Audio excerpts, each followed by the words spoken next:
So make sure you click on the subscribe button if you've not done that yet. Now let's take a look at what we are going to be expecting for the day on our GBPUSD. So guys, have it in mind that GBPUSD is about to give us one more push up.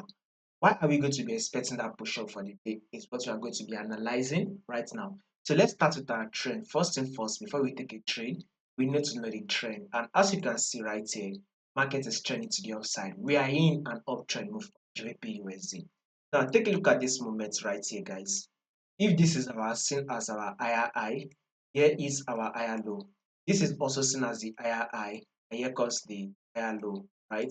Now this is also our higher high, and here comes the higher low. Market was able to push up again to form a new higher high right here, and here comes the higher low. Now after this higher low, markets eventually gave us a massive high, which is a new higher high, right? Now this is the higher low that market has given us. So we will be expecting market to push further up till it is able to take out this previous high, thereby forming a new higher high. So guys, more bullish move is what we will be expecting on our GBP USD. So we'll be expecting more movement to the upside on GBP USD. So take a look at this movement also. You can see it as to be your first high and your higher low, first higher low. You can also see this to be your second higher high, and here is your second higher low.